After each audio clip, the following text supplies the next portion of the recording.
በጌታ የተወደዳችሁ ውድ የእግዚአብሔር ወንድና ሴት ልጆች እንደምን ቆያችሁ? ይህ በሆፕ ቻናል ኢትዮጵያ በየሳምንቱ የሚተላለፍላችሁ የሰንበት ትምህርት ክፍለ ጊዜያችን ነው። ፊልጵስዩስና ቆላስይስን አንድ ላይ አድርገን እያጠናን በዋና ርዕስ ያም ደግሞ ሰማይና ምድርን ማስታረቅ በሚል ዋና ርዕስ ስር እያጠናን 6 ሳምንታትን አልፈናል። ዛሬ 7ኛው ሳምንት ላይ እንገኛለን። ከኔ ጋር ልቱን በማስተዋወቅ ወደ ዛሬው ክፍል እንገባለን። ወንድም ምስጋናው ክብረት፣ ወንድም በረከት ደሳለኝ እንደዚሁም እህት ምንትዋብ ሰብለወርቅ አብረውኝ ይገኛሉ። እኔም በረከት ፈለቀ ከመላው የስቱዲዮ ባለሙያዎች ጋር አብራችሁን ቆዩ ማለት ወደ ውይይታችን እንገባለን። መግቢያ ጥቅሱን እናነበውና ከዛ በኋላ ወንድማችን በረከት ጸሎት ያደርግልናል። መግቢያ ጥቅሱ የሚገኘው ፊልጵስዩስ ምዕራፍ 4 ቁጥር 6 ፊልጵስዩስ ምዕራፍ 4 ቁጥር 6 እንደዚህ ይላል። በነገር ሁሉ በጸሎትና በምልጃ ከምስጋና ጋር በእግዚአብሔር ዘንድ ልመናችሁን አስታውቁ እንጂ በአንዳች አትጨነቁ። እንጸልያለን። እግዚአብሔር አምላካችን ሆይ ስለበዛልን በጎነትህ፣ ምሕረትህ፣ ቸርነትህ በጌታችን በኢየሱስ ክርስቶስ ስም እጅግ አድርገን እናመሰግናለን። በሕይወታችን ጌታ ሆይ ካደረግከው ከሰራኸው መልካም ነገርና ጌታ ሆይ በጎ ነገር ሁሉ አንድስ እንኳን የሚገባን ጌታ ሆይ አይደለንም። ግን እንዲያው በልጅ በክርስቶስ ኢየሱስ በሰጠን ጸጋ ሁሉን እንደ በጎ ፍቃድ ስላደረክልን በጌታ በኢየሱስ ስም እናመሰግናለን። በዚህ ሰዓት ጌታ ሆይ የተባረከውን ተስፋችንን ሕያው ቃልህን ጌታ ሆይ ስንከፍት መንፈስ ቅዱስ በመካከላችን እንዲሆንና እንዲያስተምረን እንዲመራንም የቃልህንም እግዚአብሔር አምላክ የተደበቀውን ጌታ ሆይ ነገር ሁሉ እንዲገልጥልን በፊትህ ያለውን የእውቀትና የጥበብ መዝገብ ሁሉ በፊታችን ጌታ ሆይ እንድትከፍተውና አይኖቻችንን እንድትገልጥ በኢየሱስ ክርስቶስ ስም እንለምንሃለን። በውይይታችን ጌታ ሆይ አብረን ስንቀጥል ከኛ ጋር አሁን በጌታ በኢየሱስ ስም አሜን። እግዚአብሔር ይባርክህ። የፊልጵስዩስ መልእክትን ዛሬ ልንጨርስ ነው። የቆላስይስ መልእክትን ደግሞ ሳምንት እንቀጥላለን። እንግዲህ በእነዚህ ሳምንታት ውስጥ ብዙ በረከት እንዳገኛችሁ እኛም እዚህ ያለን ተባርከናል። እናንተም እንዳገኛችሁ ተስፋ እናደርጋለን። ማስታወስ እንፈልገው ነገር ሁሉንም ሀሳብ እየነካን አይደለም። ዋና ዋና የምንላቸውን ለጥናት መነሻ የሚሆኑትን ብቻ ነው። በቤታችሁ የጥናት ጊዜ ሲኖራችሁ፣ በግላችሁ እንደዚሁም ደግሞ በሚኖራችሁ የህብረትም ጊዜ የበለጠ በእነዚህ ላይ አስፍታችሁ እንድትሄዱ ከወዲሁ ለማደፋፈር እንወዳለን። የእግዚአብሔር ቃል አንድ ጊዜ ተብሎ በቃ የሚተው ስላልሆነ እጅግ ብዙ እንቁ በውስጡ ስላለ ይህንም ብዬ እንግዲህ ወደ ዛሬው እንገባለን። የዛሬው ምዕራፍ 4 ላይ የሚያተኩር ነው። ምዕራፍ 4 ደግሞ የመጽሐፉ የመጨረሻ ምዕራፍ ነው፣ የፊልጵስዩስ መልእክት እና እዛ ላይ ደግሞ በጣም ታዋቂ ጥቅሶች አሉት። በቃ ብዙ ጊዜ የሚጠቀሱ ጥቅሶች አሉት። ከነዛ መካከል እንደው ጥሩ ብላችሁ ፊልጵስዩስ 4:4 በጌታ ደስ ይበላችሁ። ሁል ጊዜ በጌታ ደስ ይበላችሁ። ደግሜ እላለሁ ደስ ይበላችሁ። 4:13 ኃይልን በሚሰጠኝ በክርስቶስ ሁሉን እንችላለን። በጣም እሱ ራሱ ትልቅ እንትን ያለው ነውና አሁን መግቢያ ጥቅሱም ደግሞ እንደዚሁ በነገር ሁሉ በጸሎትና በምልጃ ከምስጋና ጋር በእግዚአብሔር ዘንድ ልመናችሁን አስታውቁ እንጂ በአንዳች አትጨነቁ። እንግዲህ እነዚህ በጣም ትላልቅ ሀሳብ፣ ትላልቅ መልእክቶች፣ ትላልቅ ስብከቶች የሰማንባቸው ናቸው። መልእክቶቹም ደግሞ በእውነትም ትልቅ ጥልቅ የሆነ ነገር ያላቸው ናቸውና በዛሬው ክፍል ላይ እያጠቃልለን ስንሄድ እንግዲህ የመጨረሻ ሀሳቦቹን ስናይ አንደኛ ስለ ደስተኝነት የምንመለከትበት ነገር ይኖራል። ከዛ ጋር ተያይዞ ደግሞ በዋና ርዕሱ ስር የሰማይ ዜግነት የሚለውን ሀሳብ የምንነካ ይሆናል።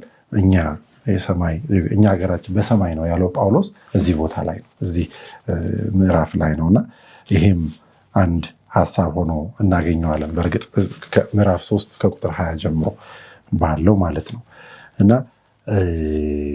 ሌሎችንም ዋና ዋና ሀሳቦች እንመለከታለን። ስለ ሰላም ልባችንን ስለሚጠብቀው ስለሚሞላለን፣ ስለ ጸሎት በተወሰነ መልኩ በዚህ ክፍል አብረን እንመለከታለን። እንደምትባረኩበት እናምናለን። አብራችሁን ቆዩ። የመጀመሪያውን ክፍል የምናገኘው ወይም ሀሳብ የምንመለከተው ፊልጵስዩስ ምዕራፍ 3 ቁጥር 17 ጀምሮ ያለ ነው። እንግዲህ ባለፈው ሳምንት እስከ ቁጥር 16 አንዳንድ ዋና ሀሳቦችን ተመለከትንና ዛሬ ቁጥር 17 ላይ ስንመጣ ጳውሎስ ብዙ ጊዜ የማይደፈር ነገር ይላል። ብዙ ጊዜ ብዙ ሰዎች የማይደፍሩትን ነገር ምን ይላል?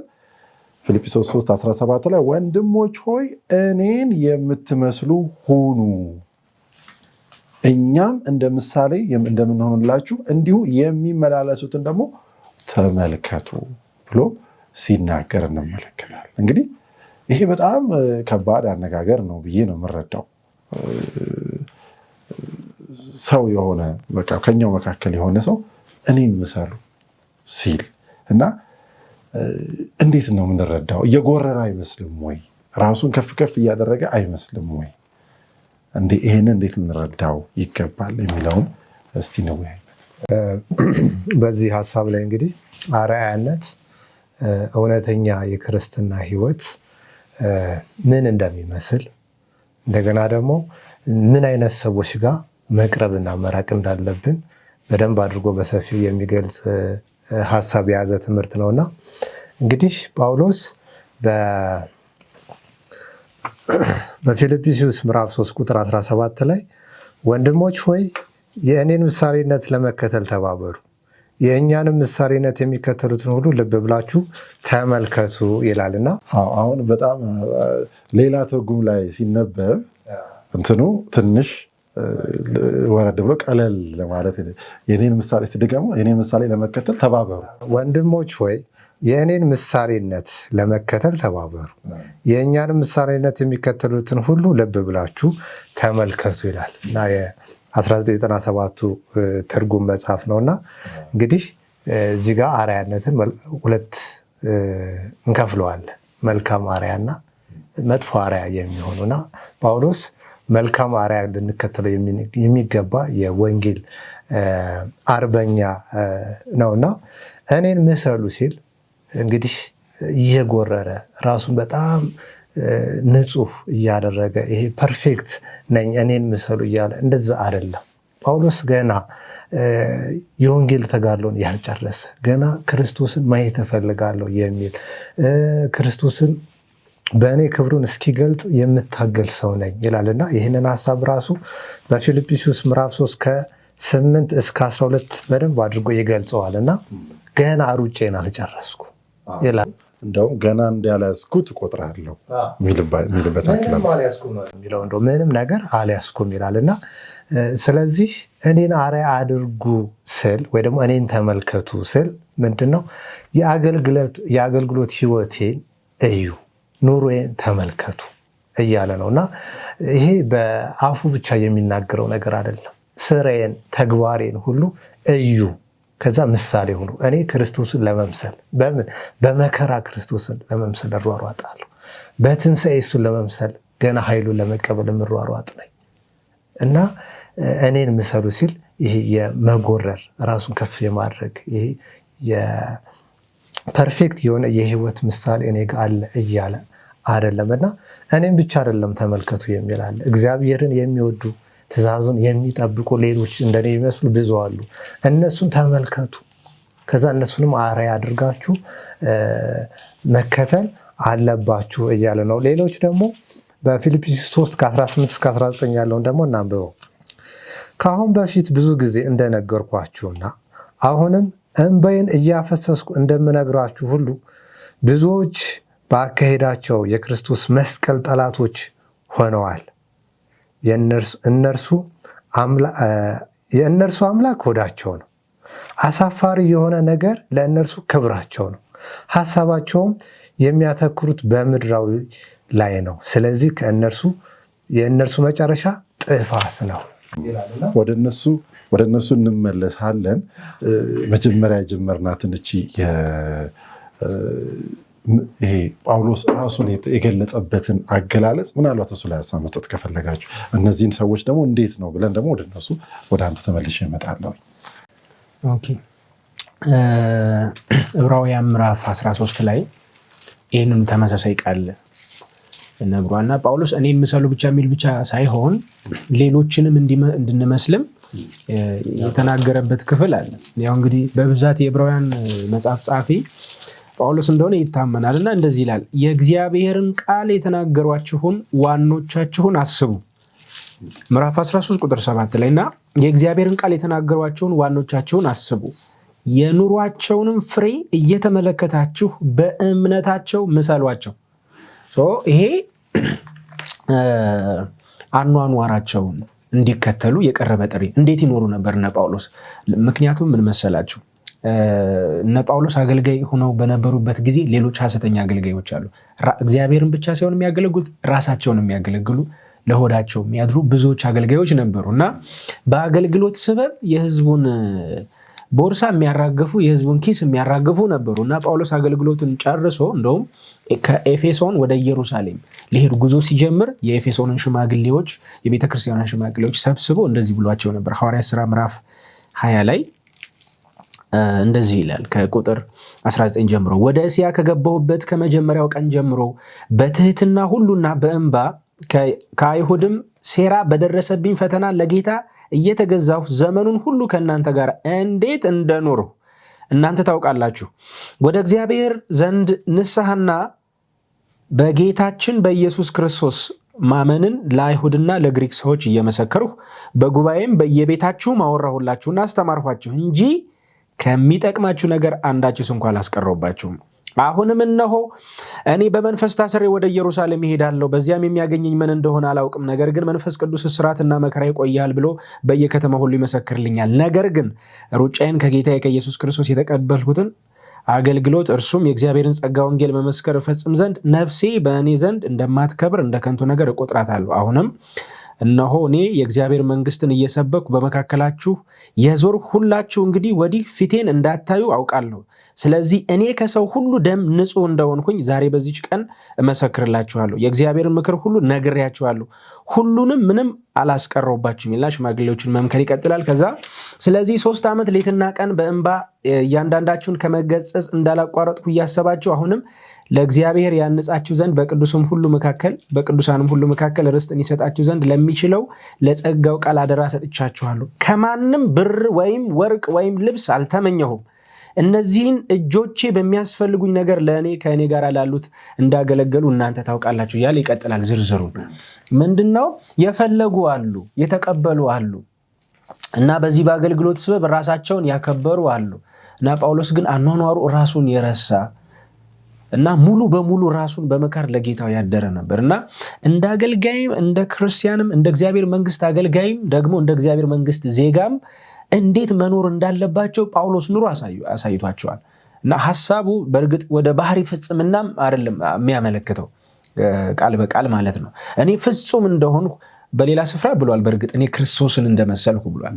ምሳሌነቴን ተከተሉ ብቻ ሳይሆን እኔ እሱን እንደመሰልኩት እናንተም ደግሞ እኔን ምሰሉ ብሏል።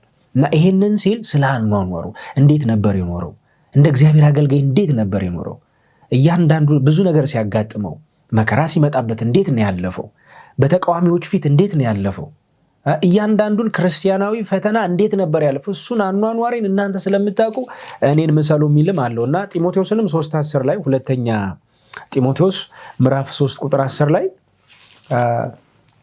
አሳስቦታል። ሁለተኛ ጢሞቴዎስ 3:10 ላይ አንተ ግን ትምህርቴንና አካሄዴን ሐሳቤንም እምነቴንም ትዕግስቴንም ፍቅሬንም መጽናቴንም ስደቴንም መከራዬንም ተከተልህ እያለ ከዛ በአንጾኪያ በኢቆኖን የደረሰብኝን ሁሉ አይተሃል አውቀህማል ብሎ ይቀጥላልና ትምህርቴን ከዛ ትምህርቴን ብቻ ሳይሆን አካሄዴን፣ ፍቅሬን፣ ትዕግስቴን፣ መጽናቴን እንዴት ነው የታገስኩት፣ እንዴት ነው የሚጠሉኝን የወደድኩት፣ እያንዳንዱ ነገር በእሱ እኔን ምሰሉኝ የሚልም ሐሳብ አለው። ስለዚህ ክርስቶስን የተከተለባቸውና መልካም የሆኑትን ከእሱ እንድንወስድ እየጠራን ነው ማለት ነው። መልካም፣ ወደ አንተ ልመለስ።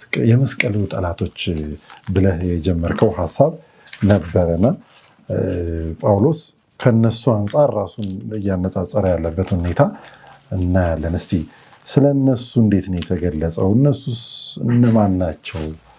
እና ምን ማለት ነው የሚለውን ነገር እስቲ ቁጥር 18 እና 19 ላንብበው።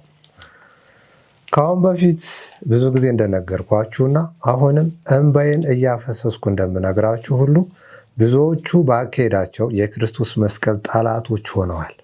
የእነርሱ አምላክ ሆዳቸው ነው። አሳፋሪ የሆነ ነገር ለእነርሱ ክብራቸው ነው።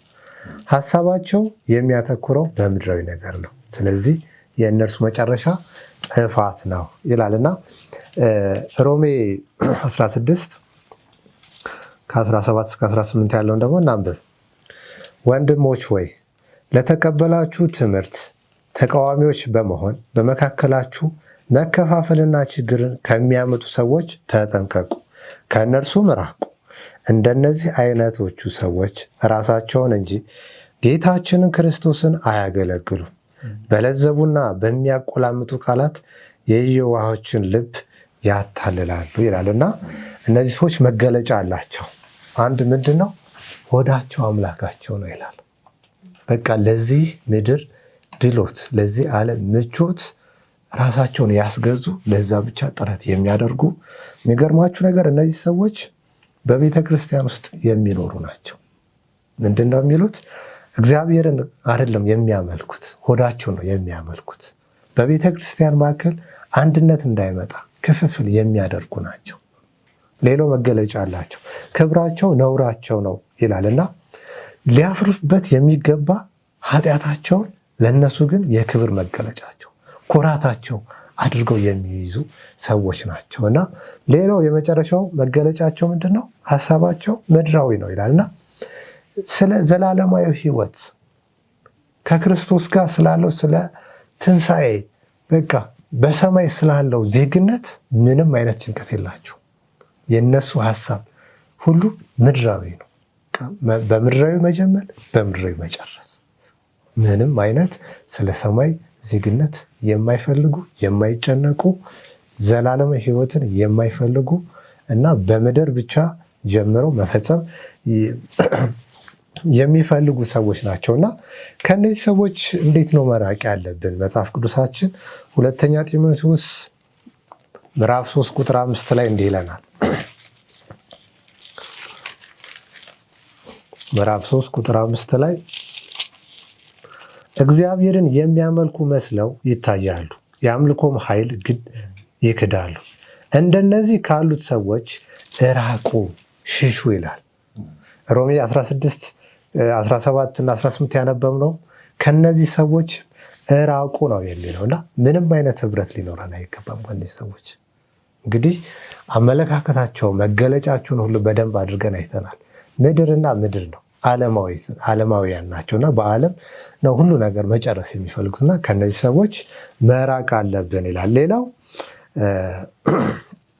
አንደኛ ዮሐንስ 2 ከ15 እስከ 16 ያለውን ላንብበው።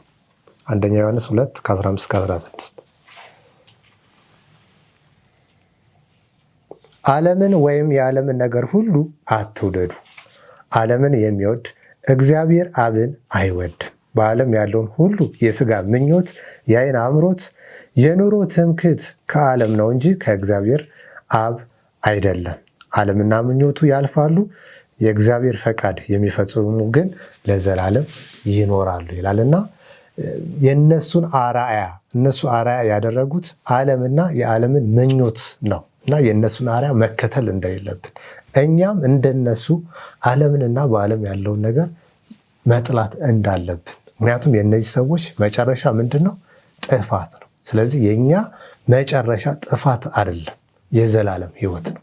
የሰማይ ዜጎች ነን እና እዚህ ትምህርት ሀሳብ ላይ እንግዲህ ሁለት አይነት አርአያነቶች አሉ። መልካም የሆነ አርአያነት ጳውሎስ እኔን ምሰሉና ክርስቶስን የሚወዱትን እግዚአብሔርን የሚታዘዙና የሚወዱትን አርአያ አድርጋችሁ ተመልከቱ እንዳለው ሁሉ እነዚህ የመስቀል ጠላቶች ደግሞ መጥፎ አርአያዎች እንደሆኑና ከነሱ መራቅ እንዳለብን ያስተምረናል። በጣም አስገራሚ ነገር ነው። አሁን እኔን ምሰሉ ካለ በኋላ ወዲያው እነሱን መጥቀሱ በጣም አስገራሚ ነው። ቶሎ አይኖቻቸውን የያዙ ሰዎች እንደነበሩ ወይም ደግሞ ሊይዙ መንገድ ላይ ያሉ የነበሩ ሰዎች እንደነበሩ ፍንጭ እየሰጠ ነው ማለት ነው። ያውም በቤተ ክርስቲያን ውስጥ ቅድም ብለሃል፣ የአምልኮ መልክ አላቸው፣ ኃይሉን ግን የካዱ ናቸው። ይሄ ኃጢአትን ማሸነፍ የሚያስችለውን የእግዚአብሔር ኃይል የሚገለጠውን በተለያየ መልኩ የሚገለጠውን የእግዚአብሔር ኃይል የካዱ ናቸው። ብዙም ቦታ የሚሰጡትም አይደለም፣ አይፈልጉትም ነው። አሁን አንድ እሱ ነጥብ አለ። ሁለተኛው ደግሞ በእነዚህ ሰዎች ጳውሎስ ተስፋ መቁረጡ ነው። የሚገርም ነገር ነው። ተስፋ የቆረጠ ነው። መጨረሻቸው ምንድነው? ጥፋት ነው። ይሄ ለንስሐ እንኳን እንትን የሆነ አይመስልም። እስቲ እዚህ ላይ ትንሽ ነገር በሉ ጨምራችሁ፣ እነዚህም ሁለቱም ሀሳቦች ላይ ማለት አሁን እንዳልከው ተስፋ ቆርጧል። ጠንከር ያለ ነገር ነው እንደው የሚናገረው እና እዛው ፊልጵስዩስ ላይ ምዕራፍ 3 ቁጥር 18 ጀምሮ ብዙዎች ለክርስቶስ መስቀል ጠላቶች ሆነው ይመላለሳሉ። ብዙ ጊዜ ስለ እነርሱ ላለውኝ አሁን እንኳን እያለቀስኩ ላለሁ፣ መጨረሻቸው ጥፋት ነው፣ ሆዳቸው አምላካቸው ነው፣ ክብራቸው በነውራቸው ነው እያለ ይናገራል። ግን እዚህ ጋር ስናይ ግን ጳውሎስ ግን እየጠላቸው አይደለም፣ ይወዳቸዋል። በጣም ተሰምቶታል፣ የነሱ ጥፋት ይሰማዋል። እያለቀስኩ እያነባው ነው ይህን የምለው ይላል እና እንዳውም በሌላ ቦታ ኤፌሶን ላይ እነሱም ክርስቶስ እንደሚያስፈልጋቸው አዳኝ እንደሚያስፈልጋቸው እየተናገረ ይላል። ኤፌሶን ምዕራፍ 2 ከ11 እስከ 14 ላይ እንደዚህ ይላል። ስለዚህ እናንተ አስቀድሞ በስጋ አሕዛብ የነበራችሁ በስጋ በእጅ የተገረዙ በተባሉት ያልተገረዙ የተባላችሁ ይህንን አስቡ። በዚያ ዘመን ከእስራኤል መንግስት ርቃችሁ ለተስፋውን ቃል ኪዳን እንግዶች ሆናችሁ በዚህ ዓለምም ተስፋን አታችሁ ከእግዚአብሔር ተለይታችሁ ያለ ክርስቶስ ነበራችሁ። አሁን ግን እናንተ በፊት ርቃችሁ የነበራችሁ በክርስቶስ ኢየሱስ ሆናችሁ በክርስቶስ ደም ቀርባችኋል። እርሱ ሰላማችን ነውና ሁለቱን ያዋሃደ በአዋጅ የተነገሩትና የተዛዙን ሕግ ሽሮ በመካከል ያለውን የጥል ግርግዳውን በስጋው ያፈረሰ እያለ ይናገራል እና እውነት ነው። ተስፋ ቆርጧል፣ ግን የእነሱ መዳን ደግሞ ያሳስበዋል። የእነሱ ጥፋት ደግሞ ያሳዝነዋል፣ ልቡን ሰብሮታል። እያለቀስኩ እያነባው ነው ይህን የምናገረው ይላል እና አሁንም ክርስቶስ እንደሚያስፈልጋቸው እያሰበ ነው ይህንም ጳውሎስ የሚናገረው ማለት ነው። በዚህ በኩል ደግሞ የእግዚአብሔር ሕዝብ ደግሞ ሌላው ግን እነሱን እንዳይከተልም ደግሞ ምሳሌያቸው፣ ምክንያቱም አብረው ስላሉ ምን ያደርጋል? የሚሸውድ ነገር አለው። በጣም አስቸጋሪ የመስቀሉ ጠላቶች የሚለውን ሀሳብ እና የመስቀሉ ጠላቶች ሆነው ይመላለሳሉ። አሁን ብዙ ጊዜ የመስቀሉ ጠላት ማለት የጌታችንን የኢየሱስ ክርስቶስን ወንጌል እምቢ የሚሉ እምቢተኞችና የማይቀበሉ በውጭ ያሉ ሰዎች ይመስላል። ግን የመስቀሉ ጠላቶች ሆነው ይመላለሳሉ ነው የሚለው። አሁን የክርስቶስ ጠላቶች ብቻ አይደለም የሚለው እዚህ ጋር የመስቀሉ መስቀልን ዋና ሀሳብ አድርጎታል። ስለዚህ የሆነ የታጨቀ መልእክት አለው። የመስቀሉ ጠላት ማለት ምን ማለት ነው? አንደኛ የመስቀሉ ጠላት መሆን ማለት አኗኗራቸውን ዘርዝሮታል። ይህ ማለት መስቀሉ በህይወታቸው ምንም አይነት ተጽዕኖ የለውም ማለት ነው። የክርስቶስ መስቀል በህይወታቸው ምንም አይነት ውጤት አላመጣም እና ክርስትና ምን ይመስላል? የክርስቶስን መስቀል ይመስላል። ክርስትና የሚያስከፍለው ዋጋ የክርስቶስን የመከተል መንገዱ ምን ይመስላል? ከጌተሰማኒ ጀምሮ እስከ ጎልጎታ ይመስላል እና ያ ማንኛውም ሰው ክርስቲያን ሲሆን በነፍሱ ያልፋል መስቀሉ። ላይክ እንደ ማርያም ማለት ነው። ማርያም የጌታዬን ፍቃድ እስኪ ይሁንልኝ ብላ ከመልአኩ ጋር ስትስማማ ከእግዚአብሔር ሐሳብ ጋር በነፍስሽ ሰይፍ ያልፋል ተብላለች። በመልአኩ ማነው? ስምዖን አይደለ? አንቺም በነፍስሽ ሰይፍ ያልፋል እና ይሁን ብላ በተቀበለችው የእግዚአብሔር ፍቃድ በነፍሷ ሰይፍ እንዲያልፉ ማለት ያ መከራዋን ነው። በክርስቶስ ኢየሱስ ያው ከጅምር እስከ ጭራሽ ያለውን እንትኑ ነውና ምንድነው መስቀል ያልነካው ህይወት አልተጀመረም። ጠላትነት ነው ማለት ነው። ስለዚህ እነዚህ ሰዎች ራስን የመክዳት ህይወት የላቸውም። ክርስቲያን ናቸው፣ በመስቀሉ ያምናሉ፣ ግን መስቀሉ በህይወታቸው ምንም ለውጥ የለም። በነገራችን ላይ እግዚአብሔር በህይወታችን መስቀሉን ካልተከለ በጎልጎታ የተተከለው መስቀል በዛ በራስ ቅል ስፍራ የተተከለው መስቀል በበረከት ህይወት ላይ ካልተተከለ አይረካም። እግዚአብሔር በአገልግሎት አይረካም። የሚያገለግሉ ሰዎች ናቸው በነገራችን ላይ በጣም በየብስና በባህር የሚሄዱ ናቸው። በምንም ነገር አይረካ። እና የመስቀሉ ጥላቶች ሆነው ስለሚመላለሱ ነው እያለቀሱ ነግራችኋለሁ። እያለቀሱ ዋናውን ነገር ትተውታል። በመጨረሻ እኮ አላውቃችሁም የሚባሉ እንደዚህ አይነት ሰዎች ናቸው። ለምን? መስቀሉን ስለማያውቁት። አላለፈም በነፍሳቸው መስቀሉ። ራስን የመክዳት ህይወት፣ ራስን በመሰዊያው ላይ የማስቀመጥ ህይወት፣ ይሄ ልምምድ አልነበራቸውም። እና በጣም ትኩረት ሊሰጠው የሚገባ ነው መስቀሉ ራሱ የሚለው። እግዚአብሔር ይባርካችሁ። እንግዲህ በጣም አስገራሚ አካሄድ ጳውሎስ ሁለቱንም አብሮ የሚገልጽበት ነገር ወደ አእምሮዬ ሌላም ነገር ያመጣል። ምንድነው እሱ? የዚህ የእንክርዳዱ ምሳሌ ነው።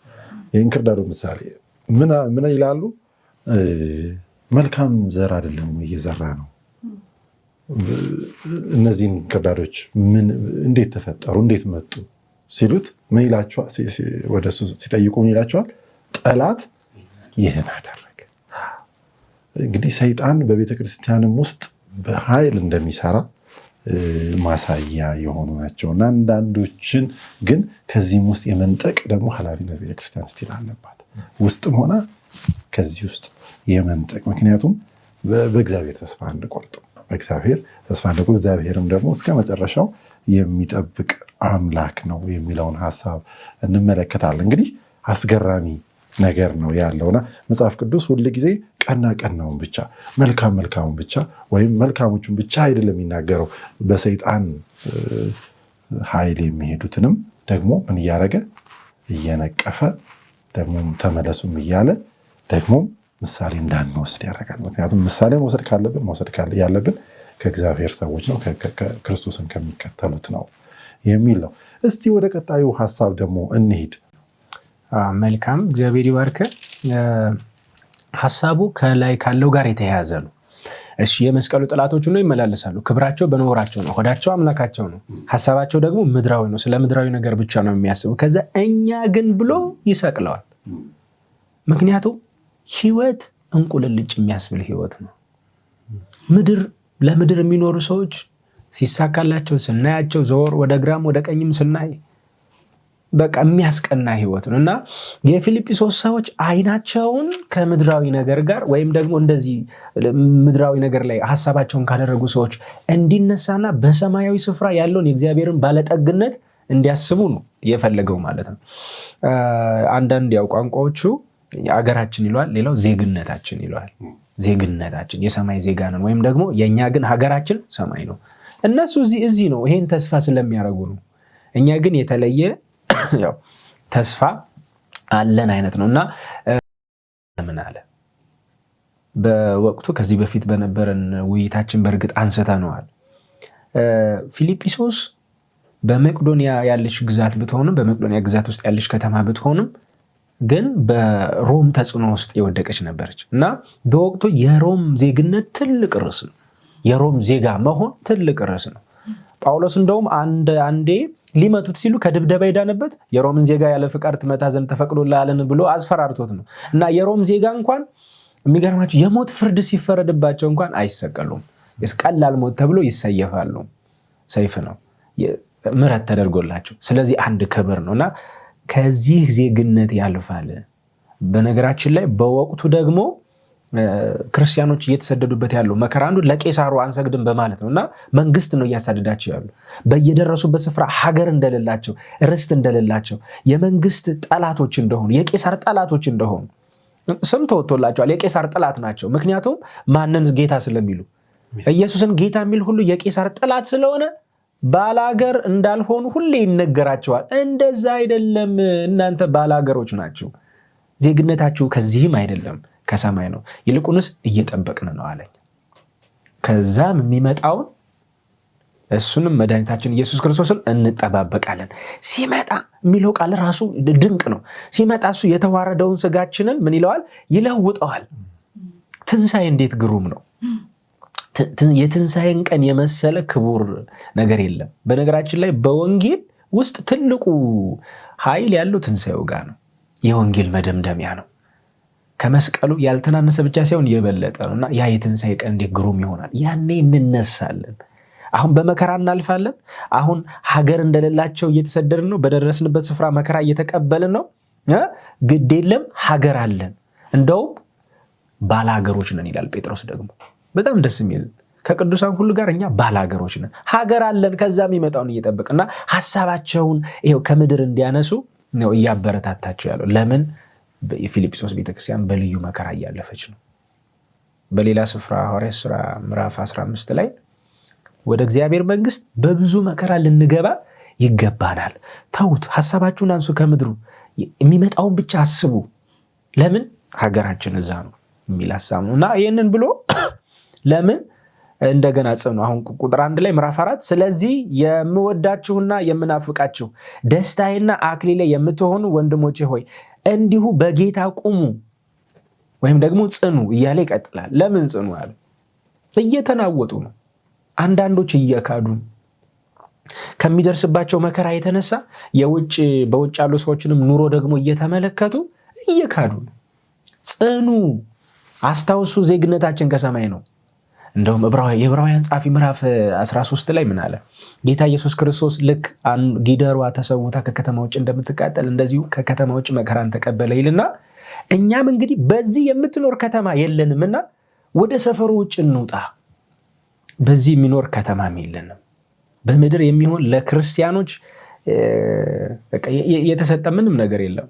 ሙሉ ተስፋችን ሰማይ ነው።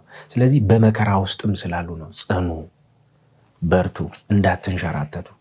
እንደውም የማይናወጥ መንግስት ስለምንቀበል ጸንተን ሃይማኖታችንን እንጠብቅ ተብሎ ተጽፏል። ለምንድን ነው የምንጸነው? የማይናወጥ መንግስት ስለምንቀበል አሁን ጸንተን እንጠብቅ። እግዚአብሔር ይባርክህ። መጨመር ይፈልግ ሰው ካለ አንድ ስቴፕ ወደኋላ እንመለስና ምዕራፍ 3 ቁጥር 21 ላይ እርሱ ይህንን የተዋረደውን ሰውነታችንን በመለወጥ የእርሱ ክብር ሰውነት እንዲመስል ያደርገዋል። ይህንንም የሚያደርገው ሁሉ በስልጣኑ ስር ለማድረግ በሚያስችለው ኃይል ነው ይላል። እና አሁን በዚህ ምድር ስንኖር በመከራ ውስጥ ነው ያለነው። ይሄ ደካማ ስጋ ነው የለበስ ነው። ይሄ ደካማ ለብዙ ነገር የተጋለጠ ነው። ለበሽታ፣ ለመከራ፣ ለስቃይ፣ ለረሃብ፣ ለዚህ ሁሉ የተጋለጠ ነው። ግን በትንሣኤ ያ የተዋረደ ስጋችን ጠፍቶ አዲስ እርሱን የሚመስል ያ ደግሞ የእርሱን ክብር ነው የሚያለብሰን። በዛ ማንነት ነው የምንነሳው እና ይህ የአካሉ ለውጥ ራሱ ኃይሉ በእኛ እንዲተገበር ይህንን ለመጨመር ነው። እግዚአብሔር ይባርክ። እንግዲህ በጣም አስደናቂ ነው። ዜግነታችን የኛ በሰማይ ነው። ይህንንም ደግሞ አጽንተን ልንይዝ ያስፈልገናል። እንግዲህ የሰማይ ዜግነት ካለን ኢትዮጵያዊነቱ የት ሄደ? የት ገባ? ኢትዮጵያዊነቱ መጨመር ፈልግ ያሰባል። ያው የሰማይ ዜጋ መሆን ማለት እንግዲህ ስለ ምድር ያለውን ነገር ትተን ወደ ሰማይ በቃ ልባችን ማሰባችንም የሰማይ የሆነውን ነገር ማሰብ። እርግጥ እዚህ ምድር እየኖርን የምድር ነገር ላንተው እንችላለን፣ ግን አስቀድማቸው የእግዚአብሔር መንግስት እሹ ከዛ ሌላ ሁሉ ይጨመርላቸዋል ብሎ ጌታ ራሱ ቃል ገብቷል። ግን ሁልጊዜ የምናስቀድመው ምንድን ነው? የምንኖርለት አንድ ሉተር ይመስለኛል ካልተሳሳትኩኝ የሰው ልጅ የሚኖርበት ነገር ደግሞ የሚሞትበት ነገር ከሌለው ህይወት አይደለም ለሱ ይላል። እና እውነት የምንኖርለት ነገር አለን ወይ? የጌታ ፍቅር ሙሉ ለሙሉ ለሱ ራሳችን ሰተን እንኖርለታለን ወይ? እና ያ ደግሞ ትልቅ ዋጋ አለው። እንደውም ጳውሎስ አንድ ቦታ ላይ የዚህ ምድሩን ስቃይ ስናስበው ሰማይ ከተዘጋጀልን ጋር ሲነጻጸር እንደምንም አይደለም ይላል። እና ያም ባይሆን ከጌታ ጋር ለመኖር እናፍቃለን ወይ? ጳውሎስ ባለፈው እንዳለው ከልብ ከጌታ ጋር መኖር እናፍቃለን እንዳለው ያ ናፍቆታለን ወይ? ያ ናፍቆት ሲኖረን ልባችን ሐሳባችን ሁልጊዜ የሰማይን ነገር ማሰብ ይሆናል ማለት ነው። በዚህ ምድር ስንመላለስ እንደ ሰማይ ዜጋ መመላለስ ይኖርብናል። የሰማይ ዜጋ ምንድነው? በዚህ ምድር የሚያንጸባርቀዋል። በቅድስና መመላለስ አለበት፣ በጽድቅ መመላለስ አለበት፣ በፍቅር መመላለስ አለበት። ይሄ እኛ የሰማይ ዜጎች ነን የምንል ሁላችንም ይህንን ማንጸባረቅ አለብን። እዚህ የተለማመድ ነው ወደ ላይ ምናንጸባረቅ ስለዚህ እንደ ሰማይ ዜጋ በምትኖርበት ሁሉ ኢትዮጵያም ኖርክ ወይም ለየትኛው ኖርክ የጌታን ነገር በማንጸባረቅ ልንኖር ይገባናል። የሰማዩን አምባሳደሮች ነን፣ አምባሳደሮች ናችሁም ብለዋል በሌላም ቦታ ላይ እና ስለዚህ ለሁሉም ፍቅራችንን ልናሳይ፣ ለሁሉም ታማኝነታችንን፣ መልካምነታችን የጌታን መልካምነት ልናሳይ ይገባናል። ከአፍታ ቆይታ በኋላ እንመለሳለን። ስንመለስ በሁሉም ነገር ደስተኛ መሆን የሚለው ላይ እናተኩራለን። በእውኑ ይቻላል? እንዴትስ ነው የሚቻለው? አብራችን ቆዩ።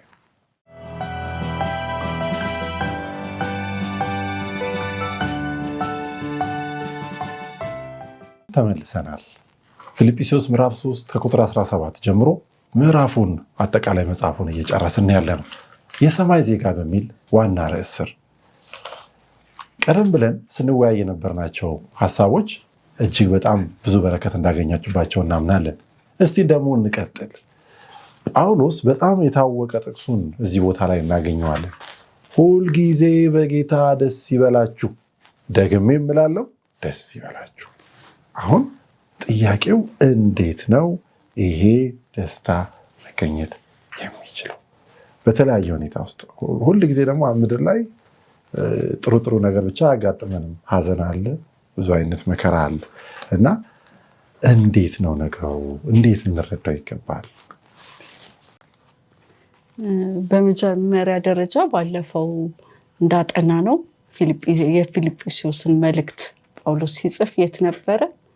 እስር ቤት ሆኖ ነው እና እስር ቤት ሆኖ ነው ሁልጊዜ ደስ ይበላችሁ፣ ደግሜ እላለሁ ደስ ይበላችሁ ያለ የተናገረው እና ምሳሌ ሆኖ ነው ይህንን ሲናገርና እናነባዋለን እንዴት እንዳለው እዛው አሁን የጠየከኝን ጥያቄ መልሱን እናገኘዋለን በጥቅሱ ማለት ነው።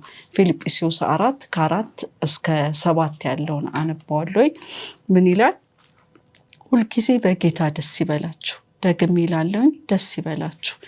ገርነታችሁ ለሰው ሁሉ ይታወቅ፣ ጌታ ቅርብ ነው። በነገር ሁሉ በጸሎትና በምልጃ ከምስጋና ጋር በእግዚአብሔር ዘንድ ልመናችሁን አስታውቁ እንጂ በአንዳች አትጨነቁ። አይምሮን ሁሉ የሚያልፍ የእግዚአብሔር ሰላም ልባችሁንና ሀሳባችሁን በክርስቶስ ኢየሱስ ይጠብቃል ይላልና ብዙ ነጥቦችን ነው እዚህ ጋር የሚያነሳው። እንዴት ነው ደስተኛ መሆን የምንችለው? አሁንም በነገራችን ላይ ጳውሎስ ይህንን ሲናገር ምክር እየሰጠ አይደለም፣ ትእዛዝ ነው እየሰጠ ያለው። ሁልጊዜ ደስ ይበላችሁ፣ በጌታ ደስ ይበላችሁ፣ ደግሜ እላለሁ ደስ ይበላችሁ እያለ ትእዛዝ ነው የሚሰጠው እና እንዴት ነው ደስተኛ መሆን የምንችለው? እውነት ነው በዚህ ምድር ላይ ብዙ ነገሮች አሉ፣ የሚያስጨንቁን፣ የሚያሳስቡን፣ ደስታችን ሊነጥቁ የሚችሉ ብዙ ነገሮች አሉ። ግን እንዴት ነው ደስተኛ መሆን የምንችለው የሚለውን ሲናገር እዚሁ ጋር ራሱ በአንዳች አትጨነቁ፣ እንዲያውም ልመናችሁን ምን ይላል? በነገር ሁሉ በጸሎትና በምልጃ ከምስጋና ጋር በእግዚአብሔር ዘንድ ልመናችሁን አስታውቁ እንጂ በአንዳች አትጨነቁ። ለእናንተ የሚያስብ አምላክ አላችሁ፣ የሚጠነቀቅላችሁ አምላክ ስላለ በእሱ በመታመን ጭንቀታችሁን፣ ልመናችሁን ለእግዚአብሔር ስጡት። ከዛ በሱ የተነሳ ቁጥር 7 ላይ ደግሞ ምን ይላል? አይምሮን ሁሉ የሚያልፍ የእግዚአብሔር ሰላም ልባችሁን አስባችሁን በክርስቶስ ኢየሱስ ይጠብቃል ይላል እና ጳውሎስ የሚገርመው ነገር ያው ፊልጵስዩስ ላይ እችን ስለ ደስታ ደጋግሞ ነው የተናገረው። ለምሳሌ ፊልጵስዩስ 3 ቁጥር 1 ላይ ስንሄድ በጌታ ደስ ይበላችሁ ይላል። አሁን ምዕራፍ 4 ላይ ያነበበን እዚሁ ምዕራፍ ላይ ደግሞ ቁጥር 10 ላይ ራሱ ስንሄድ ይላል ምን ይላል? ነገር ግን አሁን ከጊዜ በኋላ እኔ እንደገና ልታስቡ ስለጀመራችሁ በጌታ እጅግ ደስ ይለኛል። ጊዜ አጣችሁ እንጂ ማሰብስ ታስቡ ነበረ ያለ ጥቅሱን ያለ ስለ ደስታ ይናገራል እና ደጋግሞ ነው ስለ ደስታ የሚናገረው ጳውሎስ ማለት ነው። እና ራሱ ደግሞ ኢየሱስ ይህንን ደጋግሞ ሲናገር ነው ያለን። ምን ይላል? ማቴዎስ 6:25 ላይ ሄጄ ባነበው ራሱ ደስ ይለኛል። ማቴዎስ 6 ላይ እንዴት ደስተኛ መሆን እንደምንችል ሲናገር 28 31 እና 34 አነበዋለኝ። መጀመሪያ 28 ላይ ምን ይላል? ስለ ልብስ ስለምን ትጨነቃላችሁ? የሜዳ አበቦች እንዴት እንደሚያድጉ ልብ አድርጋችሁ ተመልከቱ። አይደክሙም፣ አይፈትሉም። ነገር ግን እላችኋለሁኝ ሰለሞን እንኳን እያለ ይቀጥልና ቁጥር 31 ላይ ደግሞ ምን ይላል? ከናንተ ይልቅ ይቅርታ እንግዲህ ምን እንበላለን፣ ምንስ እንጠጣለን፣ ምንስ እንለብሳለን ብላችሁ አትጨነቁ፣ ይህን ሁሉ ሐሳብን ይፈልጋሉ ይላል። እንደገና ቁጥር 34 ላይ ደግሞ ምን ይላል? ነገ ለራሱ ይጨነቃልና ለነገ አትጨነቁ፣ ለቀኑ ክፋቱ ይበቃዋል ይላል። ስለዚህ ለእናንተ የሚያስብላችሁ አምላክ ስላለ ስለምንም ነገር አትጨነቁ። እንዳውም እዚሁ ምዕራፍ ላይ ወደ ሰማይ ወፎች ተመለከቱ፣ አይዘሩም አያጭዱም እያለ ይናገራል። አንድ ስትናገሪ አንድ ጥቅስ ነው ሌላ ወደ አእምሮ የመጣው ተጨማሪ 1 ጴጥሮስ 5 ላይ ነው ይመስለኛል። እርሱ ስለ እናንተ ያስባልና የሚያስጨንቃችሁን ሁሉ በእርሱ ላይ ጣሉት። ስለዚህ ጭንቀታችን፣ ሀሳባችን በእግዚአብሔር ላይ በመጣል በእሱ ላይ በማረፍ እሱን በመታመን ደስተኛ መሆን እንችላለን። በምድር ሳለን ብዙ ነገሮች ይከሰታሉ፣ ግን እውነተኛ ሰላምና ደስታ የምናገኘው እሱን በመታመን ነው። ሌላው ደግሞ ስለ ሰላም ተያይዙ ሲናገር ዮሐንስ 14:27 ላይ ዮሐንስ ወንጌል 14:27 ላይ ያለውን አነበዋለሁ። ምን ይላል? ሰላምን እተውላችኋለሁ፣ ሰላም እሰጣችኋለሁ። እኔ የምሰጣችሁ ዓለም እንደሚሰጥ አይደለም። ልባችሁ አይታወክ፣ አይፍራም። ይህን ሁሉ ማጽናኛ ስለሰጠን ራሱ ክርስቶስም ይህን ሁሉ ስለተናገረ በእሱ ላይ እሱን በመታመን ደስተኛ መሆን ይቻላል። በሚከሰቱት ዙሪያችን ባሉት በሚከሰቱ ነገሮች ሳይሆን እሱ በሰጠን ተስፋ ስንታመን ደስተኛ እንሆናለን። ሌላው ደግሞ ዮሐንስ ላይ እንደገና ልወስዳችሁ ነው። ዮሐንስ 16 ቁጥር 33 ላይ ያለውን ስናነብ ምን ይላል? 16 ቁጥር 33 ላይ በእኔ ሳላችሁ ሰላም እንዲሆንላችሁ ይህን ተናገርኳችሁ። በዓለም ሳላችሁ መከራ አለባችሁ፣ ነገር ግን አይዟችሁ እኔ ዓለምን አሸንፌአለሁ ይላል። ስለዚህ በእነዚህን ሁሉ ተስፋ ይዘን በክርስቶስ በእግዚአብሔር ደስተኛ መሆን እንችላለን። እግዚአብሔር ይባርክሽ። ስለዚህ ተስፋውን ይዘን ጭንቀታችን ነው በእርሱ ላይ ጥለን የሚሉ ዋና ዋና ሀሳቦች እዚህ ጋር እንግዲህ አንድ ደስታችንን የሚነሳን ነገር ጭንቀት ነው። ደስታችንን በቃ ምን ሆናለሁ፣ ምን ይመጣብኛል ይሆን፣ እነዚህ ነገሮች በጸሎት ለሱ ስጡ፣ አስረክቡ፣ እሱ ኃላፊነቱን ይወስዳል እያለን ያሉ ተስፋ ደግሞ ሰጥቶናል። አሁን ያስቀመጠችን እስቲ እንጨምርት ካለ እንግዲህ በዚህ ምድር ስንኖር ምንም አንዳች ነገር የሚያስደስት ሰላም የሚሰጥ ምንም አይነት ነገር የለም። ሰዎችን ስታያቸው አሁን በቃ በኑሮ ውድነት ሰላማቸው፣ ደስታቸው ተናግቷል።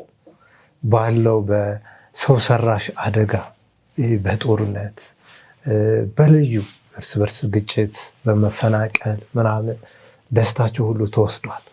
ይሄ ደግሞ በሰው አእምሮ ውስጥ ምንድን የሚፈጥረው ጭንቀት ነው የሚፈጥረው። ስለዚህ ደስተኞች እንድንሆን የእግዚአብሔር ሰላም በውስጣችን ሊኖር ይገባል። በዚህ ምድር እስካለን ድረስ ከመከራ አናመልጥም አይደል? መከራ ደግሞ ደስታን ይዞ አይመጣም። በሰውኛ በስጋዊ በዓለማዊ ሀሳብ ስናስበው ማለት ነው። ግን መጽሐፍ ቅዱሳችን እያለ ያለው በመከራችሁ ደስተኛ ሆኖ ነው የሚለው አይደል? በሚደርስባችሁ በተለይ ደግሞ በመንፈሳዊ ነገር በሚደርስባችሁ ነገር ሁሉ ደስተኛ እንድንሆን ይፈልጋልና ይህን ደስታ የምናገኘው ምንጩ ምንድን ነው? ይህን የእግዚአብሔር ሰላም በውስጣችን ደስታ የሚያመጣው ነገር ምንጩ ምንድን ነው ስንል ራሱ እግዚአብሔር ተጠቅሷል። የእግዚአብሔር ሰላም ተብሎ ተጠቅሷልና ሰንበት ትምህርታችን እና ምንቴም ገልጸዋለች። ብዙ ስለ እግዚአብሔር ሰላም የተጠቀሰዋል። የእግዚአብሔር ሰላም ኃያልና በረከትን የሚያመጣ የእግዚአብሔር ሰላም ራሱ ኢየሱስ ክርስቶስ በኢሳይያስ ምንድን ነው የሰላም መስፍን ወይ ደግሞ የሰላም አለቃ ተብሎ ተገልጿል አይደለም? በሉቃስ 2:14 ላይ ሰላሜን እተውላችኋለሁ ሰላሜን እሰጣችኋለሁ ብሏል። በዮሐንስ ላይ ምንቴም ብለዋለች እኔ የምሰጣችሁ ሰላም ምድር እንደሚሰጣችሁ ወይ ደግሞ ዓለም እንደሚሰጣችሁ አይነት ሰላም አይደለም እያለ ይገልጻል። አንደኛ ቆሮንቶስ 14:33 ላይ ደግሞ እግዚአብሔር የሰላም አምላክ ነው እንጂ የሁከት አምላክ አይደለም እና ይሄ ሰላም በእኛ ውስጥ አለ። ይሄ ሰላም ያስደስተናል። ሌላው ተጨማሪ ሀሳብ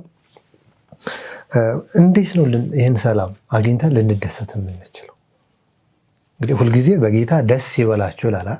ልንደሰት የሚገባው በጌታ በእራሱ ነው። ስለዚህ ደስታችን በሁኔታዎች የተመሰረተ ሊሆን አይገባም። በራሱ በጌታ ነው ደስ ሊለን የሚገባው። ሌላው ደግሞ በማህበር ውስጥ ስትኖሩ ከሰዎች ጋር በምትኖሩ ሰዓት ገርነታችሁ፣ ደግነታችሁ በሰዎች ሁሉ ይታይላል። ማለት ሰላምን ስታሰፍኑ ውስጣችሁ ደስታ ይመጣል። ውስጣዊ ሰላምና ደስታ ይመጣል ይላል እና ሌላው ምንቴን ብለዋለች? ይሄ ጭንቀታችሁን መከራችሁን ሁሉ ከማማረር ከማጉረረም ሳይሆን በጸሎትና በምስጋና በፊቱ አቅርቡት ይላል። ያኔ ውስጣዊ ሰላም ደስታ ይመጣል ይላል እና የእግዚአብሔር ሰላም ይሄ ከአእምሮ በላይ የሆነ የሚያድስ የሚያልፍ ከአእምሮ በላይ የሆነ ነው። ምክንያቱም በመከራ ሁሉ የሚታይ ደስታ ነው። በመከራ በጭንቀት በሐዘን ሁሉ የሚመጣ ሰላም ነው። ሌላው ይሄ ሰላም ይሄ ደስታ እንደሚጠብቅ ወታደር ዘብ ይሆናል ይላል። የሚጠብቀን ነው። ሕይወታችን በመከራ የተከበበ ቢሆን ግን በሩ በኢየሱስ የተጠበቀ ነው እና ይሄ ሰላም ጠባቂያችን ነው። ትንሽ ማለት አሁን ምንድን ነው ዓለም አሁን ሰላም የምትለው ነገር አላት እና ሰላምንም ለማምጣት የማይደረግ ርብርብ የማይሞከር ሙከራ የለም። መንግስት የሰላም ስብሰባ ያደርጋል፣ የሰላም ጥሪ ሀገር ሰላም እንድትሆን የሰላም ሚኒስቴርም አለ እና በጣም ብዙ ጥረት ሰላምን ለማምጣት አባት ትጨነቅ የሚልም አስተምሯል። ሀሳብ አለ በሁሉ ማለት ከተውኸው ትተውሃል። ህይወት አጭር ነው። በጣም ደግሞ አሁን ላይ ደግሞ ስር የሰደደ ክፉ ነገር መጥቷል። የአዲሱ ዘመን እንቅስቃሴ የሚባል ይሄ ምንድን ነው? አንተና ውስጥ ትለያያላችሁ እና ውጭው ያለው ዓለም ዝብርቅርቅ ቢል አንተ ወደ ውስጥ ተመልከት። ወደ ውስጥ ስትመለከት ሰላም ነው፣ ጸጥታ ነው። እርሳው፣ ሁሉንም ችግሩን እርሳው፣ ምኑን እርሳው። ህይወት ዝብርቅርቅ ብሎ ከምንጩ ጋር ተገናኝ ይሏል። የማይሉት ነገር የለም እና ዩኒቨርሱ ያንተ ነው። ከዩኒቨርሱ ጋር ተስማማ። ሁሉ ነገር ያለው ውስጥ ላይ ነው። ሰላም ውስጥ ላይ ያለ፣ ደስታ ውስጥ ላይ ያለ፣ እረፍትና መረጋጋት ውስጥ ላይ ያለ። ወደ ውስጥ ተመልከት፣ ሌላውን እርሳው፣ አትጨነቅ። ወደ ጌታ ተመልከት ሳይሆን ወደ ውስጥ ተመልከት፣ ወደ ራስ ተመልከት። ሞክሬዋለሁ። ባላወቁት መንገድ ገብቶብኝ ነበር፣ ግን ወደ ውስጣችን ስናይ ከጨለማ በስተቀር ምንም አላገኘንም። ውስጣችን ያለው ጨለማ ነው። በነገራችን ላይ ዮጋ የሚባለው ልምምድ አለ። ወደ ጫካ በመሄድ ከራስ ጋር መሆን፣ ራስህን አድምጠህ ውስጥን ምንም የለም። ሰላም የሚሰጥ ነው። ሰላም ፐርሰን ነው። ሰላም ጊዜያዊ እፎይታ አይደለም። ሰላም በእግዚአብሔር መንግስት ብቻ የሚገኝ ነገር ነው። ምን አለ ሮሜ ምዕራፍ 14 ቁጥር 17 ላይ የእግዚአብሔር መንግስት ጽድቅና ሰላም በመንፈስ ቅዱስም የሆነ ደስታ ነውና። የእግዚአብሔር መንግስት ጽድቅና ከዛ ሰላም፣ ያው ሁለቱም ከጽድቅ ጋር ነው እና ጽድቅ አለ፣ ከዛ ሰላም አለ፣ የመንፈስ ቅዱስ ደግሞ ደስታ አለ። በነገራችን ላይ ዓለምን የምናስቀናው እኛ በደስታና በሰላማችን ነው። ሌላ የለንም። በሀብት እንዳናስቀና አላት እግዚአብሔር ይባርካል ምናምን በማለት እኮ ልናስቀና እንችልም። ዓለምን በነገራችን አዎ ይባርካል። ዓለም ተፍ ተፍ ብሎ ጎንበስ ቀና ብሎ ያገኘው ብዙ ነገር አለው። እነሱ ጋር የሌለ ጌታ ብቻ የሚሰጠው የሚሰጥ ነው። ሰላም ደስታ የሚባለው ከጌታ እጅ ብቻ ነው። የለም የትም የለም። በነገራችሁ ላይ በጣም የሚያሳዝነው አሁን ከመድረኩ ዓለም ራሱ ይሄ ነገር እየራቀ ነው። ከክርስቲያኑ ልብ ራሱ አሁን ጌታ እንደ ሰላም ሰጪ፣ እንደ ደስታ ሰጪ፣ እንደ ህይወት መልህቅ እየታየ አይደለም። ጌታ ለወጠኝ የሚል ምስክርነት እየጠፋ ነው። ጌታ ሰላሜን ሰጠኝ፣ ደስታዬን ሰጠኝ እየጠፋ ነው። ጳውሎስ ሲጽፍላቸው በጌታ ደስ ይበላችሁ ሲል የክርስትና በቃ ዋና ነገር ይሄ ነው። ትርፋችን ይሄ ነው። በቃ ደስታና ሰላም ናቸው እዛ ጋር የተጠቀሱት። ሁልጊዜ ደስ ይበላችሁ። ሁልጊዜ ማለት በየትኛውም ሁኔታ ማለት ነው። ከዛ ሁኔታው ደግሞ ሳይለወጥ ነው ሰላም የሚለው አይደለ? አእምሮን ሁሉ የሚያልፍ ወይም ከአእምሮ በላይ የሆነ የእግዚአብሔር ሰላም አእምሯችሁን ይጠብቃል ማለት እኮ ሰላምን የሚወስድ የሚሰርቅ ብዙ ነገር አለ። አንዱን ሌሊት በሰላም እንዳንተኛ የሚያደርግ ምስቅልቅል ያለ ህይወት አለ።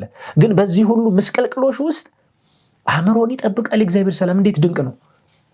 ጳውሎስ ተስፋ አልሰጠም። በነገራችን ላይ መከራው እንደሚለወጥ ሁኔታው እንደሚቀየር ተስፋ አልሰጠም። እሱ ራሱ እችላለሁ ነው ያለ። ኃይልን በሚሰጠኝ እየቻልኩት ነው ያለው። ሐሳቡ እኮ ያ ነው። ኃይልን በሚሰጠኝ ሁሉን እችላለሁ ማለት በቃ ስለሚያስችለን ነው። አስችሎ ያሳልፋል። እንደውም እኮ በውሃ ውስጥ ባለፍ ጊዜ፣ በእሳት ውስጥ ባለፍ ጊዜ ከአንተ ጋር እሆናለሁ ማለት እኮ አያቃጥልም ነው እንጂ ታልፋለህ እኮ። በውሃ ውስጥ እናልፋለን፣ በእሳት ውስጥ እናልፋለን። እንደ 3 ዕብራውያን ወጣቶች የመውጣት ተስፋ አይደለም የሰጠን፣ የማለፍ እናልፋለን። ግን እግዚአብሔር ከኛ ጋር ነው። አእምሮን በሰላም መጠበቅ፣ ሁኔታው ሳይቀየር ነገር እንዳለ ሆኖ። ስለዚህ ይሄ ደስታና ሰላም ከክርስትና ህይወት ከወጣ ክርስትና ባዶ ነው። ምክንያቱም ለዘላለም እንጆይ የምናደርገው እግዚአብሔርን እኮ ያ ነው። ሰማይ እኮ ደስታ ነው፣ ሌላ አይደለም እኮ ያለው። ሰማይ ደስታና ሰላም ለዘላለም ዓለም እስከ ለዘላለም እንጂ ሰማይ ሌላ አዲስ ነገር ኖሮ እንኳን እግዚአብሔርን እዛ በሰማያዊ ስፍራ ከስጋችን ወተን ተለውጠን እሱን እንጆይ ስለምናደርገው ነው። እና ዋና ነገር ናቸው ደስታና ሰላም። ያ እግዚአብሔር ይባርክ፣ እግዚአብሔር ይባርካችሁ። በጣም በጣም መሰረታዊ ነው። እንግዲህ ብዙ ሊባልለትም የሚችል ነው።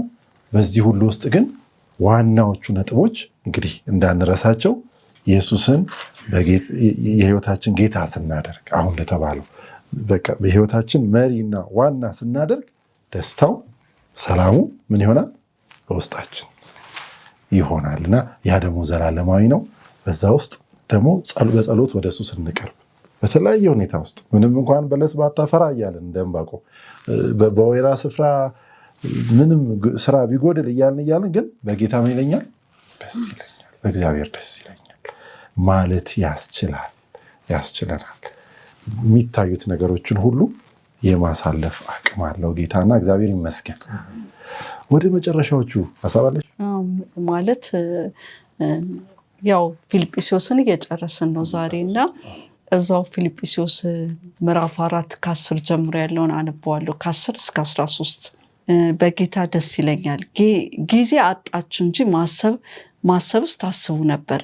ይህንን ስል ስለ ጉድለት አልልም፣ የምኖርበት ኑሮ ይበቃኛል ማለትን ተምሬያለሁኝ። መዋረድንም አውቃለሁኝ፣ መብዛትንም አውቃለሁኝ። በእያንዳንዱ ነገር በነገር ሁሉ መጥገብንም መራብንም መብዛትንም መጉደልን ተምሬያለሁኝ። ኃይልን በሚሰጠኝ በክርስቶስ ሁሉን እችላለሁ አለ። እንደገና ቁጥር 19 ላይ ያለውን ሳነብ ምን ይላል?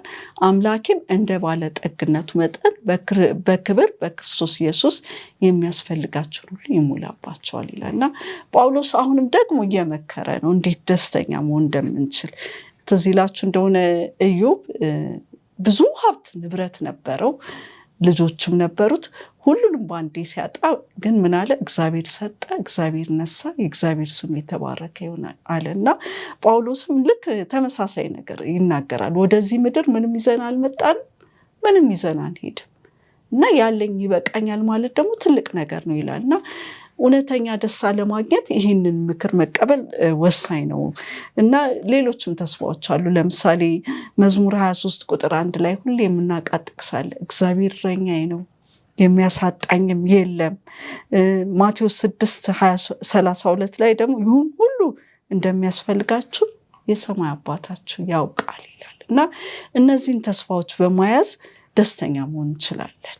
የተሰጠን በተለይ ጳውሎስ ይህን ትኩረት ሲያደርግ የደስታችን ምንጭ የሆነው ማንም ቅድም እንደተባለው ጌታና ጌታ ብቻ ነው። በኢየሱስ ላይ ተስፋ ስናደርግ በዚህ ምድር ላይ ሞላ ይችላል፣ ብዙ መከራዎች እናልፋለን፣ ግን በጌታ የተነሳ ሁልጊዜም ደስተኛ መሆን ይቻላል። እውነተኛ እምነት በሱ ሲኖረን፣ ልባችን በሱ ሲያርፍ ማለት ነው። እግዚአብሔር ይባርክሽ።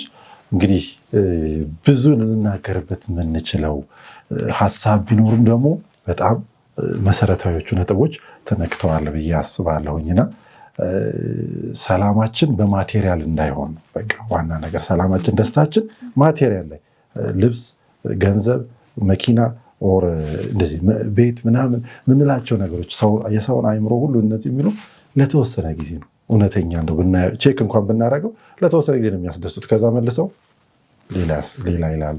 ይሄኛው ግን ተረጋጋ ዘላቂ በሁኔታዎች ላይ ያልተመሰረተ በኢየሱስ ላይ በሱ ላይ እሱ ባደረገው ነገር ላይ እሱ በማንነቱ ላይ ቅድም ማንነቱ የምትለው ሀሳብ ተነካለ። ማንነቱ ላይ አፍቃሪነቱ፣ ሁሉን ቻይነቱ፣ ሁሉን አዋቂነቱ ለእኔ ያለው ሀሳብ ሁሉ በቃ የሚያስደስት ነው።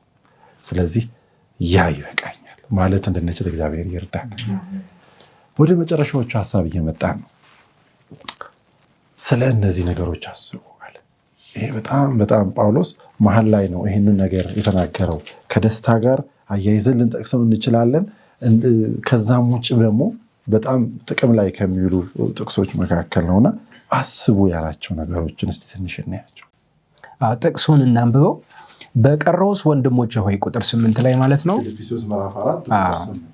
በቀረውስ ወንድሞቼ ሆይ እውነተኛ የሆነውን ነገር ሁሉ፣ ጭምትነት ያለበትን ነገር ሁሉ፣ ጽድቅ የሆነውን ነገር ሁሉ፣ ንጹሕ የሆነውን ነገር ሁሉ፣ ፍቅር ያለበትን ነገር ሁሉ፣ መልካም ወሬ ያለበትን ነገር ሁሉ፣ በጎነት ቢሆን ምስጋናም ቢሆን እነዚህን አስቡ የሚል ነው። ከዛ ሐሳቡን ይቀጥላልና ያው እዚህ ጋር ያለው ሐሳብ ምንድነው? በመጀመሪያ አስቡ የሚለው ነው።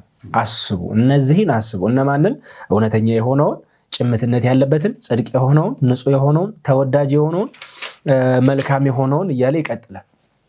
እና የክርስትና ሕይወት በማሰብ በማንሰላሰል እንደሆነ መጽሐፍ ቅዱስ በተደጋጋሚ ይናገራልና በብሉይ ኪዳንም ይህንን አስቡ እንዳትረሱ፣ ቀንና ሌት አስቡት ለእነ ኢያሱ የተመከረ ነውና ማሰብ የክርስትና ሕይወት እምብርትም ጭምር እንደሆነ ቆላስያስ ምዕራፍ 3 ከ1 እስከ 3 እናነበዋለን። ቆላስያስ ምዕራፍ 3 እንዲህ ይላል። እንግዲህ ከክርስቶስ ጋር ከተነሳችሁ ክርስቶስ በእግዚአብሔር ቀኝ ተቀምጦ ባለበት በላይ ያለውን እሹ፣ በላይ ያለውን አስቡ እንጂ በምድር ያለውን አይደለም። አሁን ሐሳቡ ከላይኛው ጋር የተያዘ ነው። እነዛ ሐሳባቸው ምድራዊ ነው።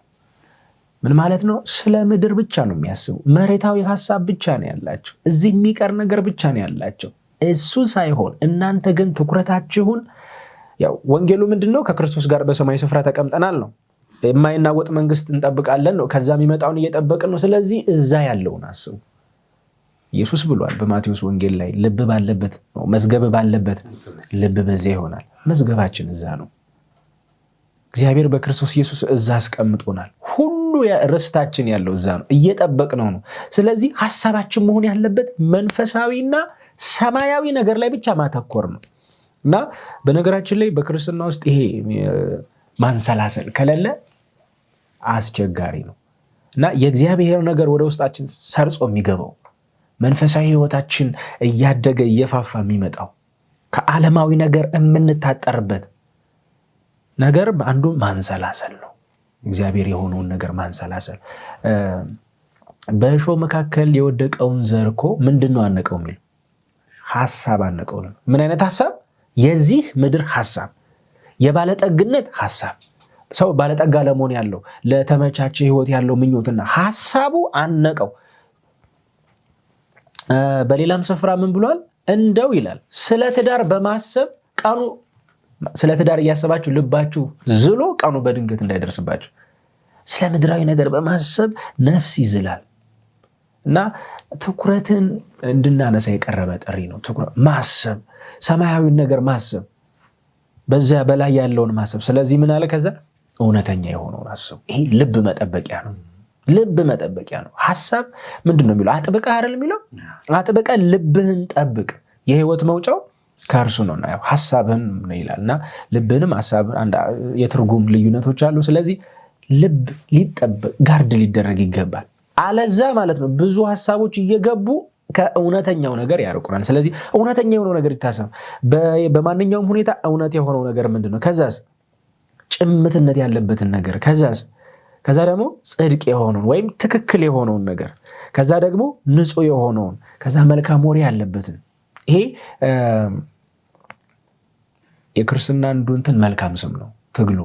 በነገራችን ላይ አይደል አንድ ሰው አለ በጣም ዮሐንስ በመልእክቱ 3ኛው መልእክቱ ላይ ያደነቀው ሰው ስለሱ ብዙዎች ይመሰክሩለታል፣ ከዛ እውነትም ትመሰክርለታለች። እኛ ምን መሰክርለታለን? ጉድ ሪፖርት አለው ሰውየው በሰው ዘንድ ማለት ነው። መልካም ስም አለው፣ መልካም እንትን አለውና መልካም ወሬ ያለበትን ነገር፣ ተወዳጅ የሆነውን ሰው መልካም የሆነውን ነገር፣ እነዚህን ሁሉ አስቡ። ሰው የአንድ ክርስቲያን የህይወቱ ሙሉ ስራ ይህንን ማሰብ ነው፣ እያሰበ መከታተል የሚለውን ያዘ ነው።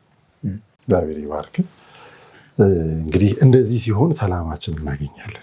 በሌላው ተጨምሮ እዛው ጋር ደግሞ ሰላማችን ታገኛላችሁ እንደዚህ ይላል። ደስታችን የተጠበቀ እንዲሆን የሚያደርግልን ነው። ይህንን ጥቅስ እኔ በጣም ከምወዳቸው መካከል ነው። ለምንድን ነው ብትለኝ ወይም ብትሉኝ ስለ ልብ ወለድ ለምሳሌ ልብ ወለድ መጽሐፍ ላንብብ፣ የትኛውን መጽሐፍ ላንብብ ሚል ብዙ ጥያቄ አለ አይደል? እንዴት ፊልም ላይ አለ የትኛውን እንደዚህ ብዙ አይነት እንትን ያለ ኮንፊውዥን ያለ ሙዚቃ እንደዚህ ሁሉም ላይ ግን ተመሳሳይ ነገር አለ። ምንድነው እሱ? እውነት ነው። እውነት የሆነውን ሁሉ ይላል እዚህ። እውነት የሆነውን ሁሉ፣ ጭምትነት ያለበትን ነገር ሁሉ፣ ቅን የሆነውን ሁሉ፣ ይሄ ነው ዋና መሰረታዊ የሆነ ፕሪንሲፕል። የእግዚአብሔር ቃል እንዲህ አድርጎ ነው የሚያስቀምጥልን። እያንዳንዱ ነገር እንትን እያደረገ እየፈታታ ሳይል ዋናውን ነገር ይነግረናልና ጭምትነት አለበት፣ ጽድቅ አለበት፣ የጽድቅ ነገር ነው የሚናገረው፣ ንጽህናን ነው የሚናገረው፣ ፍቅር አለበት፣ በዛ ውስጥ የእግዚአብሔር የሆነው ፍቅር አለበት፣ መልካም ወሬ መልካም ነገር አለበት ወይ፣ በጎነት አለበት ወይ። እና ይሄ ከሆነ ስለዚህ ይሄን ደግሞ የምናውቀው በምንድን ነው? እንግዲህ ራሱ የእግዚአብሔር ቃል ነው የሚያሳየን። እውነት ይሁን ሐሰት፣ መንፈስ ቅዱስ ደግሞ የበለጠ አይምሯችንን ይመራል። አንዳንዴ ያልተጻፉና ግራ የሚያጋቡ ነገሮች ስለሚኖሩና ያ ሁሉ መንፈስ ቅዱስ ይመራናል ከቃሉ ጋር እያስተሳሰረ ይሄ ልክ ነው፣ ይሄ ደግሞ ስህተት ነው ይለናል። ስለዚህ ብዙ ግራ እንዳንጋባ ከሚይዙን መካከል ይሄ ነው። መጽሐፎች ዓለም ላይ መዓት መጽሐፍ አለ። ስንቱን አንብበህ እንትን ትለዋለህ። እውነት ነው ግን እንደ ቃሉ ነው ወይም ደግሞ መልካሙን ነገር ነው እያስተላለፈ ያለው። ጭምትነት አለበት። ዛሬ ጭምትነት ምንድን ነው? እንትን አይደለም፣ ፌመስ ነገር አይደለም። እንደውም ጭምት ሰው ብዙም አይወደድም። በተቻለ መጠን ይሄ ራሱን የሚገልጽ ከተቻለ መጠን ሌላውን ትንሽ እንትን የሚያደርግ ነው እንጂ ጭምትነት ብዙም የሚፈለግ ነገር አይደለም። ግን መጽሐፍ ቅዱስ እንደዛ ነው የሚለው። ጭምትነት ነው መልካሙ መንገድ፣ የክርስቶስ መንገድ እሱ ነው። ጽድቅ አለበት ወይ? ቅድስና አለበት ወይ? ንጽህና አለበት ወይ? ከእግዚአብሔር የሆነ ፍቅር አለበት ወይ? በቃ እነዚህን ጥያቄዎች ጠይቀን ከዛ በኋላ የምናደርገውን ነገር መዝናኛውን ብንለው በየትኛውም ውስጥ ይሄ ነው መልሱ ብዬ ተረድቼዋለሁኝና በዛ ውስጥ በጣም ብዙ በረከት አግኝቻለሁ። በህይወቴ ከጠቀሙኝ ጥቅሶች መካከል ነው።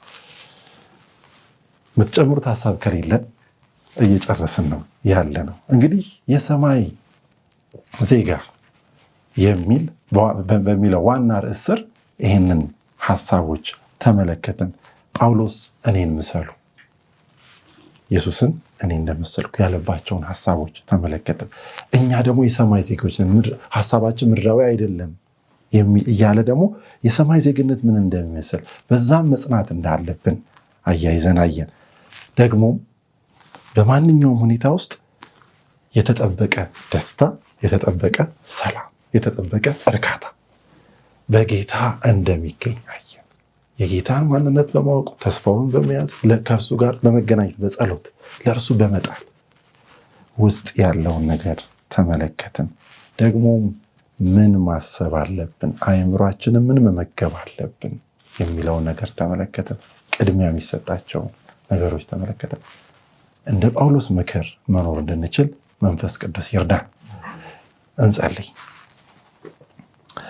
ቅዱስ አባታችን እስከዚህ ሰዓት ድረስ ከኛ ጋር ስለነበርክ፣ ስላስተማርከን፣ ስለተናገርከን እናመሰግንሃለን። ጌታ ሆይ እውነተኛ የሆነው ደስታ፣ እውነተኛ የሆነው ሰላም ከአንተ ስለሆነ በነገሮች ደግሞ ስለማይለዋወጥ ሀብት ቢመጣ ቢሄድ፣ ጤና ቢመጣ ቢሄድ፣ ሰዎች ሊመጡ ቢሄዱ የተለያየ ነገር በእኛ ላይ ቢፈራረቅ ያንተ ሰላም ያንተ ደስታ በውስጣችን ስለሚሆን አንተ የሰጠህን ሰላም እንደ ዓለም ስላልሆነ እናመሰግንሃለን። ጌታ ሆይ ከአንተ ጋር መጠማጠም እንድንችል አንተን እስከ መጨረሻው መከተል እንድንችል አንተ አስችለን። ሐሳባችንን በአንተ ላይ ማድረግ እንድንችል በላይ ባለው በአንተ ላይ ማድረግ እንድንችል አንተ እርዳን። እኔነትን ከኛ አርቅልን። ፍቅርን እንድንከተል ቃልህን እንድንከተል እንደ ቃልህ የሆነውን ሁሉ እንድንከተል አንተ አስችለን። ይህንን ለእኛ ብቻ ሳይሆን ደግሞ ይህን ለሚሰሙና ለሚመለከቱ ሁሉ ይህ በረከት ይድረሳቸው በጌታ በኢየሱስ ክርስቶስ ስም አሜን። የዛሬውን በዚህ ጨረስን። ሳምንት በ8ኛው ሳምንት እስከምንገናኝ ደህና ሆኑ። ተባረኩ።